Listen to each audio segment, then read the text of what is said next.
abakunzi bacu, ndavuga abakunzi ba Iriba Rikiza TV ndetse na Rekabu TV. Rekabu TV. Turasuhuje amahoro y'Imana n'abane namwe. Uyu munsi turi ku cyumweru ku itariki ya 25. Yego, 25 z'ukwa gatanu. Ni itariki 25 Ukwezi kwa gatanu. Kwezi ni kwa gatanu. 2025. Umwaka ni 2025.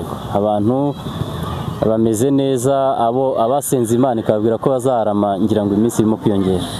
Iminsi irimo kwiyongera, ariko umwe yaravuze ngo burya iyo turi gufeta ko umwaka urangiye, abahanga bakubwira ko burya ngo n'imyaka yo kubaho igenda igabanyuka byose cyangwa iba yiyongera. Burya ngo ibigenda igabanyuka, niba uzara mu myaka 50 ukaba ugize 45, burya haba hasigaye 5. Reka da.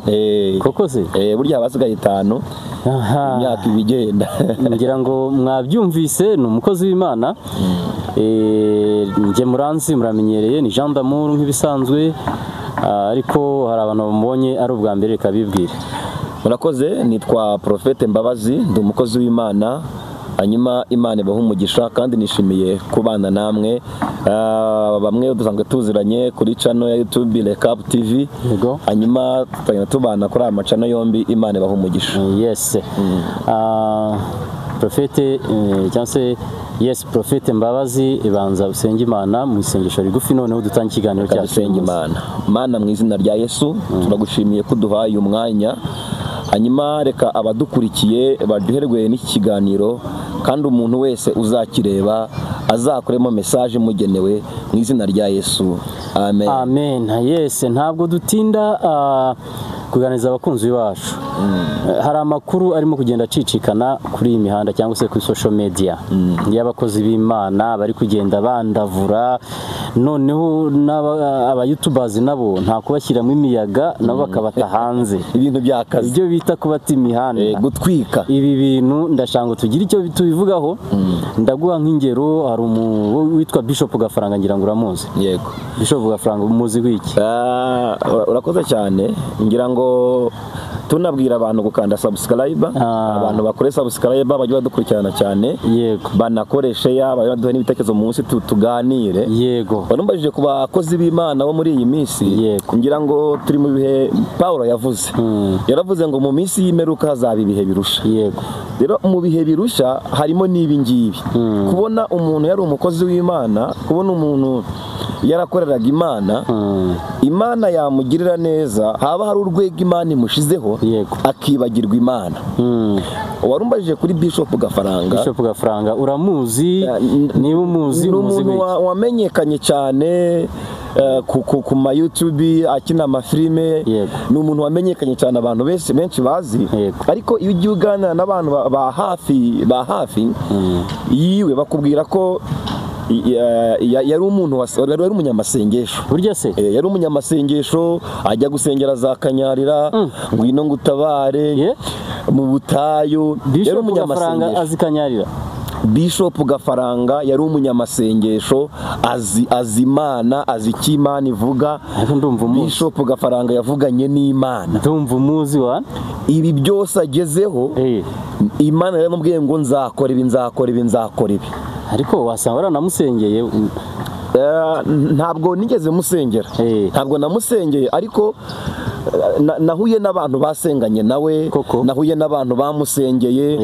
Yewe no mu bantu bakoranaga mu kazi ka buri munsi k'amafilime, harimo abakozi b'Imana. Yego. Ariko hari ijambo Bibiliya yavuze, Imana yabwiye Abisiraheli.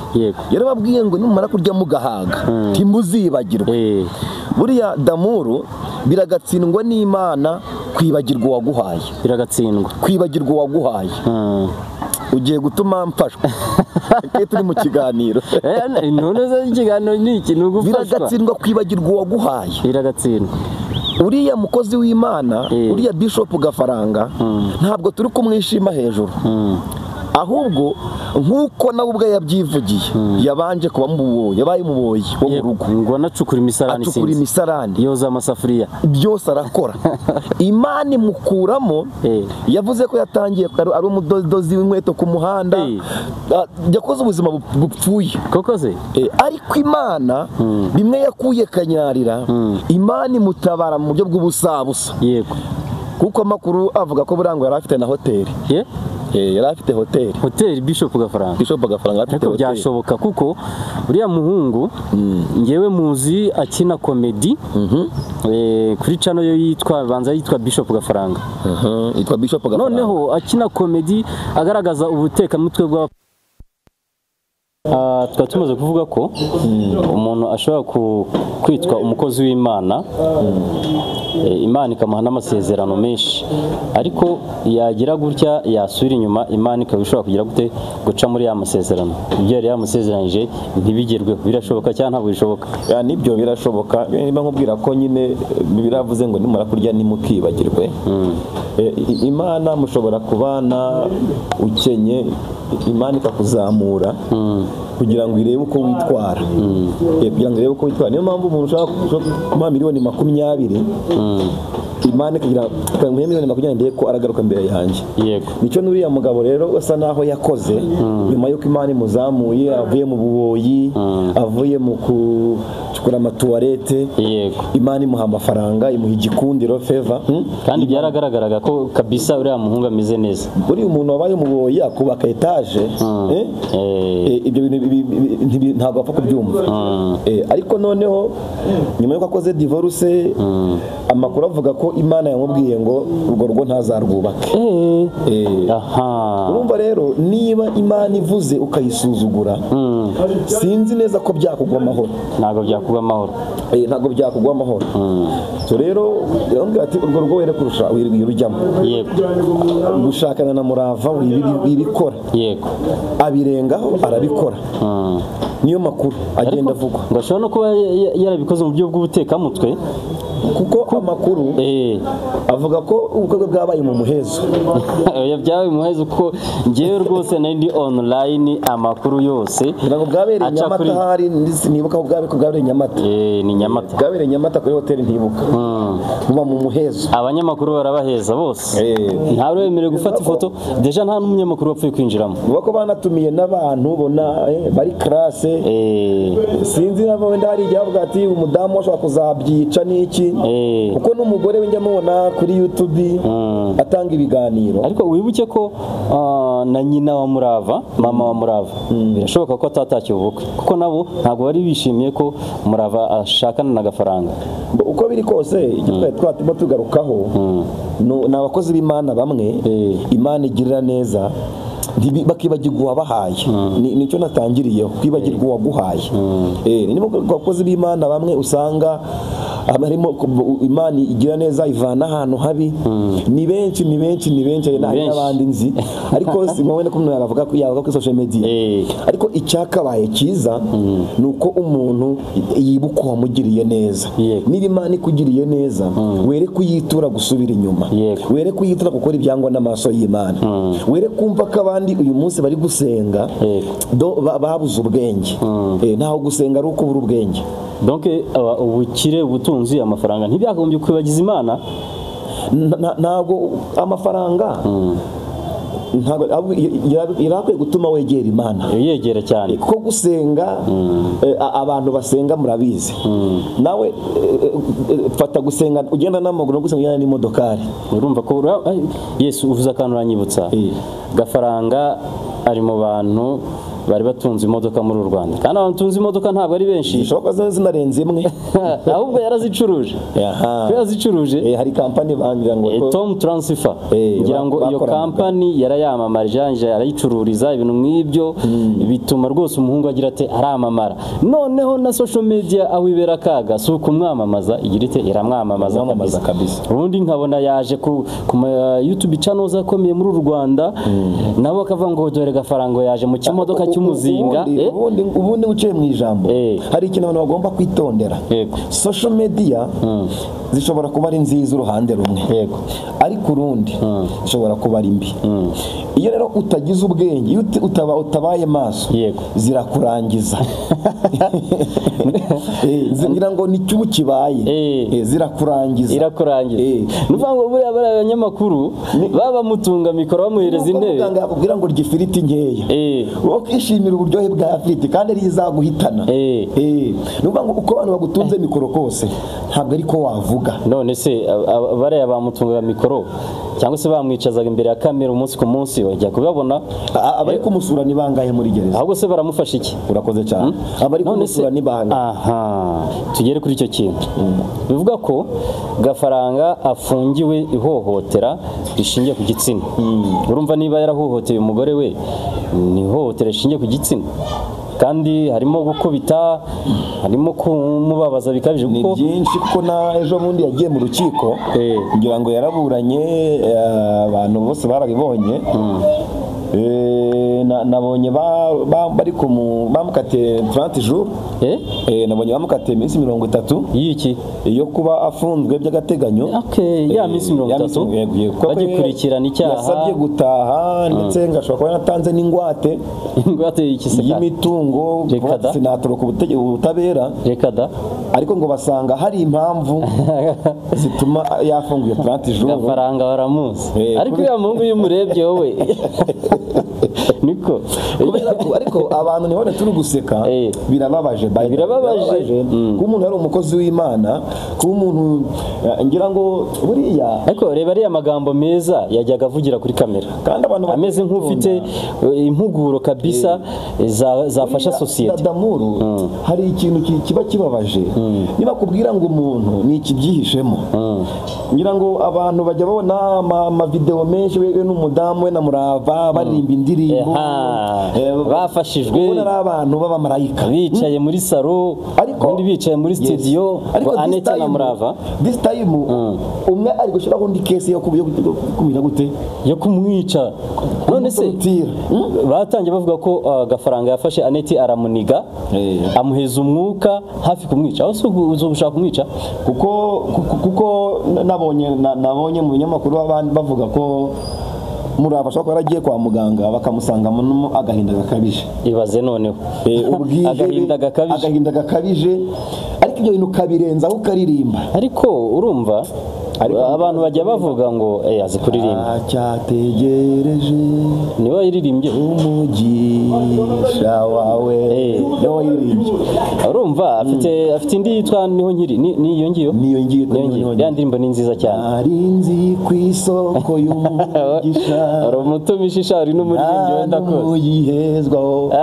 Iriya nayo nzi uko ntabwo ari wayanditse, nayo nzi amakuru yayo. Nibyo ze tuzagana tameni banga tameni banga ari mu marira mukanda subscribe, ubundi tujye tubahereza ibiganiro birisho by'umuriro.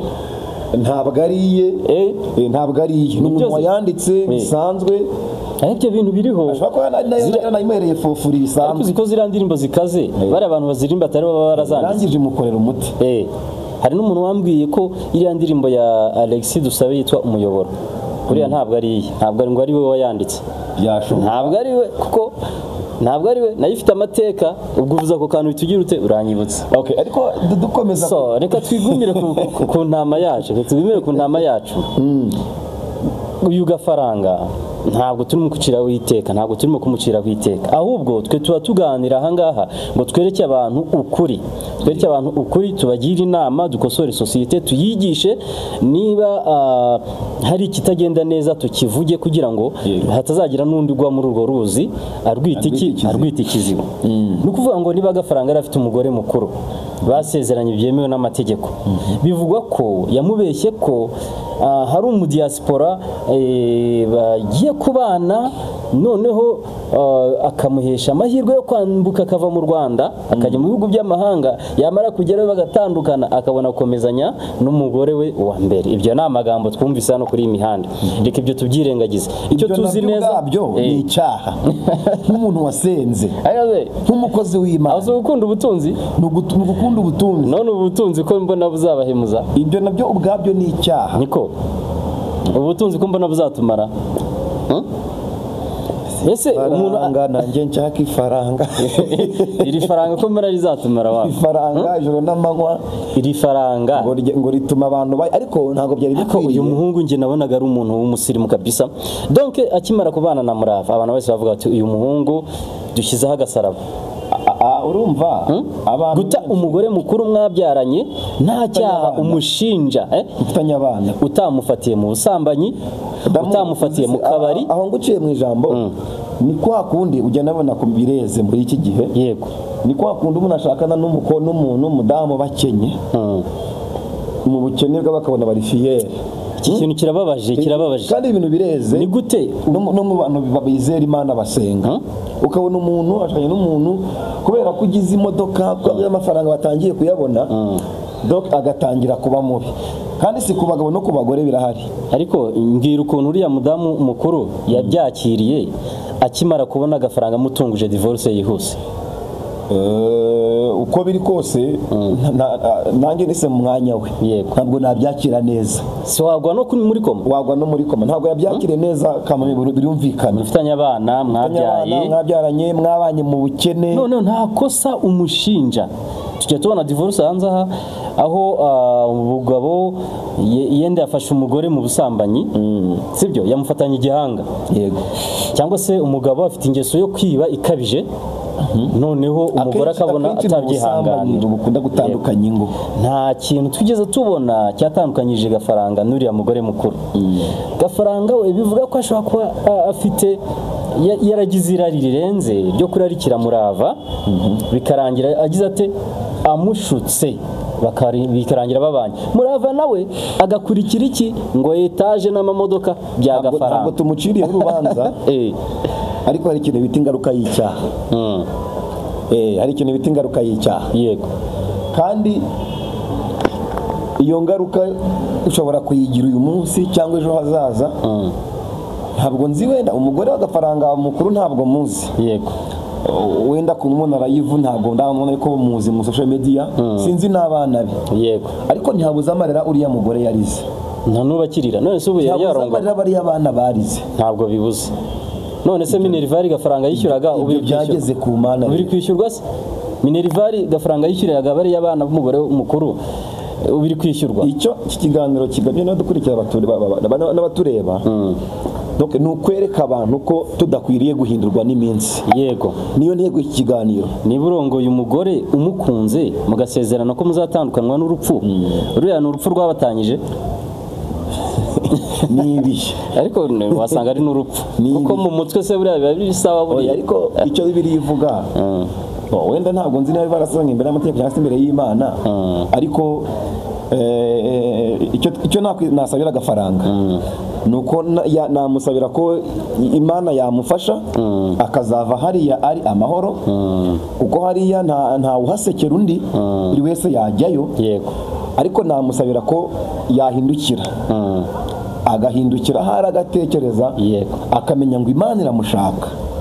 Nibwo butumwa namuha hari wowe nk'umwana Alice cyangwa se nk'umusesenguzi nk'umukozi w'Imana nk'umukozi reka tubaze tujye nk'umusesenguzi nk'umwana Alice ubwo yo uvuga gutya tuba tugira ngo dufungure abantu amaso nabo baduha ibitekerezo. Yego, ari hagati y'uriya mugore mukuru w'Agafaranga na Annette Murava umugore w'Agafaranga n'uwe ibyo numva nabanze kugira ikintu mbivugaho kinini kubera ko Gafaranga nge namumenye ari umukinnyi w'amafilime. Yego, mumenya donc ntago nzi ko afite umugore. Yego, namenye ko yari afite undi mugore ari uko yakoze ubukwe na Murava. Ese yes, njyewe rero namenye ko afite umugore mbere yuko abona na Murava kuko ngiye namubonye ku kiganiro ushobora kuba ari kwa Chita Magic niba atari ku Isimbi TV niba kwa Irene kwa Chita Magic ku Isimbi TV aho gatatu harimo hamwe namubonye ari mu kiganiro ari kumwe n'umugore we mukuru ndetse n'umwana we. Uwo mwana we afite izina rya Gafaranga. Icyo kiganiro nakibonye. Uko biri kose rero ngiye kubera ko ngiye muzi mu mafilime ariko ntazi ko afite umugore.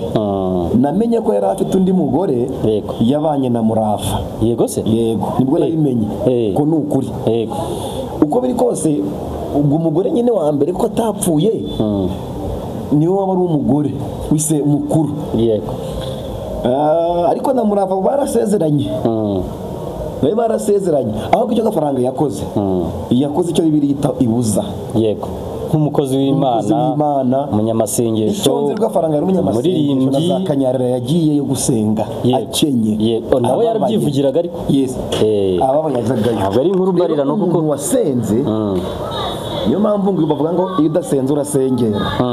Umuntu wasenze agadeviye umugambi w'Imana uko byagenda kose ntabura akantu kugira ngo akanguke. Kandi gafaranga ahari ntagire ubwoba. Ibi ngibi no kugira ngo Imana imwamukangura. Ariko nawe buriya hari icyo arimo kubona. Imana ari no kwiga ngo akanguke kuko amafaranga Imana yari imuhaye yari agomba gukoreramo Imana. Yego, yaragomba gukoreramo Imana. Yego, ariko yatangiye kubijyana mu bindi. Iko makuru nye numva ngo yajyaga nafuha cyane. Yajyaga nanga nafuha cyane, afuira Murava. Urumva ni ibintu byinshi. Koko se ni ibintu byinshi. Cyari ikindi kibazo. Kibazo. Aramufuhira ubu bari kumwe. Sibye ko Murava ibyo ngo yarananutse.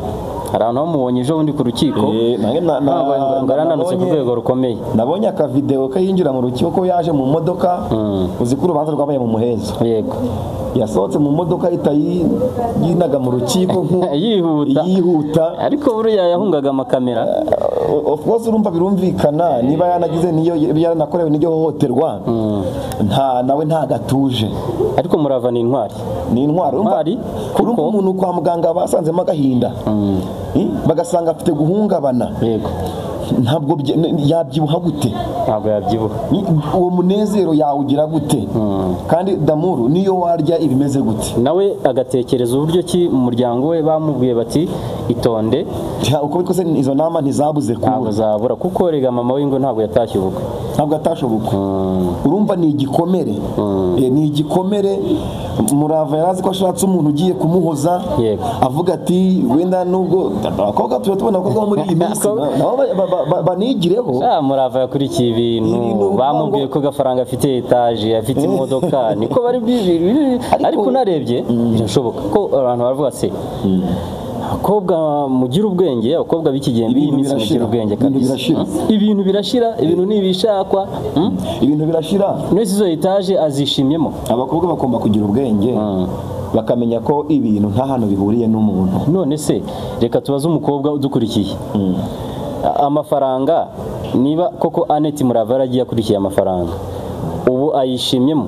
Izo modoka yagiye akurikiye, imodoka yagiye akurikiye, ubu arimo kuyitwara yishimye cyangwa se arishimye. Ibintu ntabwo ari umuntu. Ibintu mwabishaka, ni ibintu mwashaka isaha n'isaha, ni ibintu mushobora kugira isaha n'isaha bikagenda, kandi ibintu niba bigiye mwari mubanye ntabwo bivuze ko mugiye gutandukana kuko mwamubanishijwe n'iki na bya bintu. So tusatira umusozo w'ikiganiro cyacu, yenda abantu bataza kugira ngo twizimbye mu magambo. Ibiganiro byacu ngo nibirebire ntabwo zajya bikurikira, aho twizere ko umuntu wagitangiye aza kukirangiza. Niye nama wagira Bishop Gafaranga? Inama namugira icya mbere nukongera gusenga. Gusenga asengere muri gereza. None agomba kuhasengera kuko ni Imana imwohereje muri iyi minsi. Kandi gusenga harimo kwihana. Amakuru numvise ngo yasabye n'imbabazi. Azisaba nde? Azisaba umugore we, asaba mu rukiko, ariko asabe n'Imana imbabazi. Yego, asabe n'Imana imbabazi, amenye ko ibi bintu harimo akanyafu. Nimvuga akanyafu nk'umuntu wabaye mu masengesho arakumva. Yego, harimo akanyafu. Iyi message kandi niba hari umuntu ushobora kuyitugereza kuri Bishop Gafaranga, adufashe ayigeze kuri Bishop Gafaranga. Harimo akanyafu k'Imana. Hanyuma namara kwihana yongera asenge. Imana izamugira. Ntabwo tuzi icyo ubutabera buteganya. Yego, kuko amategeko y'u Rwanda abereyeho guhana. Oya, nahamwa n'icyaha amategeko yo n'amabwiriza bigomba gukurikizwa. Yes, azahanwa. Ariko ace bugufi, asaba imbabazi n'umudamu we. Niba yabana n'uwa mbere, ibyo ni ibyabo ko uwa mbere arahari ntarashaka undi mugabo. Yego, bivugira urimo kureba hariya muri kamera. Niba yabana n'uwo Murava, ariko noneho tubone gafaranga wo ku ndirimbo wo mu ijambo ry'Imana no mu mutima ariko ameze. Iyo message ni ingenzi guys. Message niyo ngiyo. Tubone gafaranga wo mu ndirimbo za ndirimbo ajya aririmbana n'umudamu wiwe.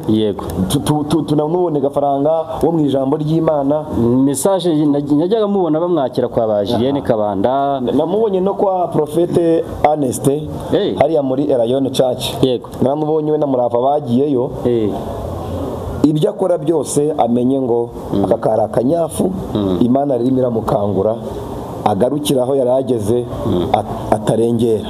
None Annette we uramugeneye ihe message? Annette rero, Annette nawe mu bigaragara yarakomeretse. Mu bigaragara yarakomeretse ariko nawe narebe aho yaba yaratandukiriye.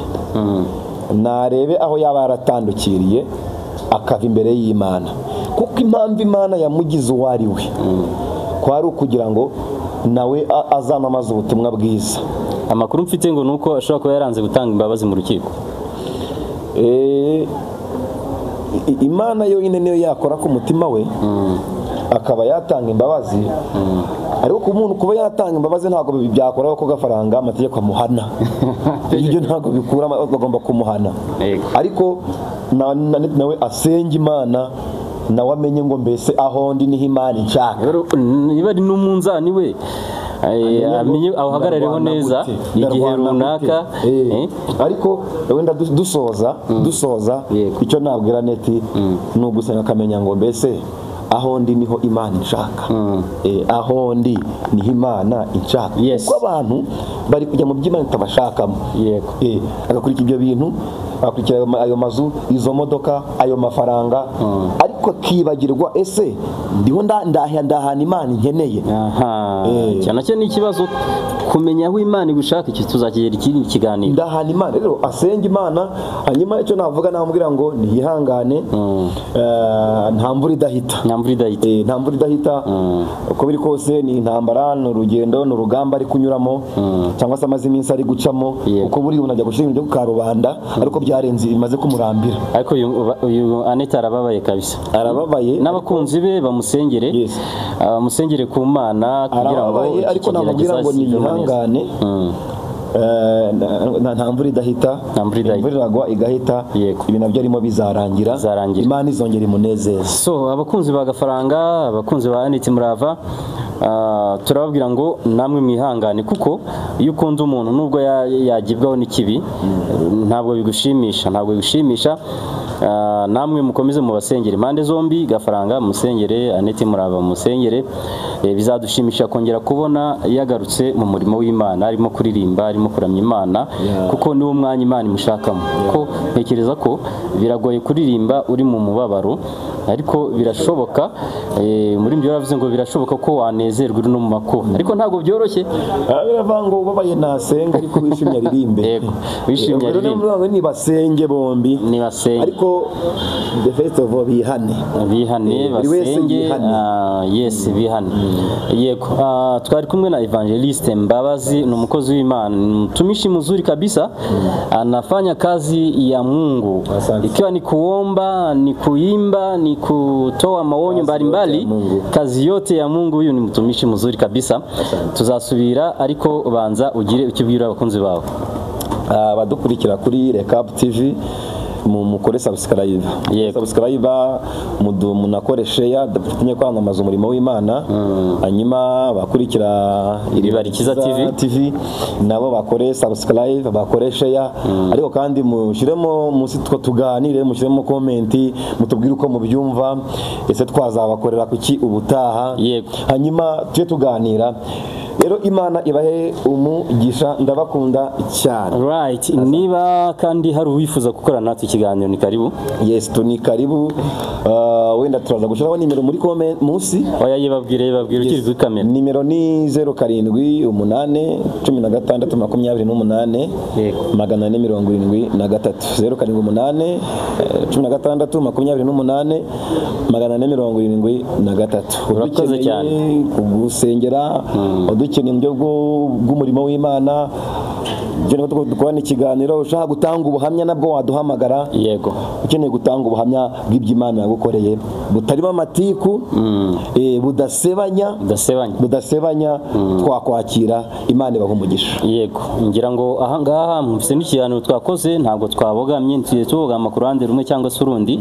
Ni uku nguku twebwe dukora. Niba wifuza kuganira natwe cyangwa se kuduha igitekerezo, inama, inyunganizi, nimero ya Evangeliste mwayumvise, biremewe kumuhamagara amasaha y'akazi. Noneho nawe niba wifuza kuza tugakora ikiganiro, urakaza neza, tuguhaye ikaze. Twandikire muri komanteri utubwire aho uherereye, byonyine biraba bihagije. Noneho ubundi tuzahure ku kiganiro cyacu cy'ubutaha. Nakagaruka. Urakoze cyane, Imana iguhe umugisha. Amen.